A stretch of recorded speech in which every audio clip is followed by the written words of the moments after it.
CM Chandrababu మనమడు మంత్రి నారా లోకేష్ తనయుడు Devansh chess లో ప్రపంచ రికార్డు నెలకొల్పారు. వేగంగా పావులు కదపడంలో అరుదైన రికార్డు సృష్టించారు. వేగవంతమైన checkmate solver 175 puzzles world record కైవసం చేసుకుని ప్రతిష్టాత్మకమైన world book of records London నుంచి అధికార ధృవీకరణ పత్రాన్ని అందుకున్నారు. దీని పట్ల ఆయన కుటుంబం హర్షం వ్యక్తం చేసింది. వ్యూహాత్మకమైన ఆట తీరు, థ్రిల్లింగ్ ప్రదర్శనతో దేవాంశ్ చెక్మెట్ మారథాన్ పేరుతో ప్రపంచ రికార్డును నెలకొల్పారు.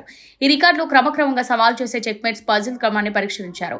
తల్లిదండ్రుల ప్రోత్సాహం, కోచ్ మార్గదర్శకత్వంతోనే దేవాంశ్ రికార్డు సాధించగలిగారు.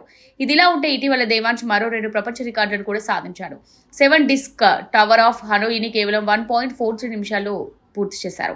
9 చెస్ బోర్డును కేవలం 5 నిమిషాలు అమర్చాడు. మొత్తం 32 ముక్కలను వేగవంతంగా సరైన స్థానాల్లో ఉంచాడు. దేవాంశ్ ప్రపంచ రికార్డు ప్రయత్నాలను న్యాయ నిర్ణేతలు లండన్లోని వరల్డ్ బుక్ ఆఫ్ రికార్డ్స్ అధికారులు క్షుణ్ణంగా పరిశీలించారు.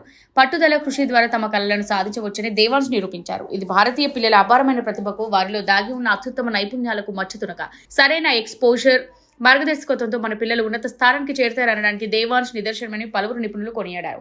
తమ కుమారుడు ఈ ఘనత సాధించడం పట్ల మంత్రి లోకేష్ హర్షం వ్యక్తం చేశారు. దేవాంశ్ లేజర్ షాప్ ఫోకస్ తో శిక్షణ పొందడం ప్రత్యక్షంగా చూశానని చెప్పారు. దేవాంశ్ ఈ క్రీడను ఎంతో ఇష్టంగా స్వీకరించారు. గ్లోబల్ అరేనాలో భారతీయ చెస్ క్రీడాకారులు అద్భుతమైన చారిత్రాత్మక ప్రదర్శన నుంచి ప్రేరణ పొందాడు. గత కొన్ని వారాలుగా ఈవెంట్ కోసం ప్రతిరోజు 5 నుంచి 6 గంటలు శిక్షణ పొందాడు. దేవాంశ్ కు చెస్ పాఠాలు నేర్పిన రాయల్ చెస్ అకాడమీకి ధన్యవాదాలన్నారు. ఈ సందర్భంగా దేవాంశ్ పై కోచ్ కె రాజశేఖర రెడ్డి ప్రశంసలు కురిపించారు. సృజనాత్మకంగా చెస్ నేర్చుకున్న డైనమిక్ విద్యార్థి అని 175 సంక్లిష్టమైన పజిల్స్ ను ఆసక్తికరంగా పరిష్కరించగలిగిన మానసిక చురుకుదనం అతని సొంతమన్నారు. దేవాంశ్ చెస్ ప్రయాణంలో ఇదో మైలురాయని కొనియాడారు.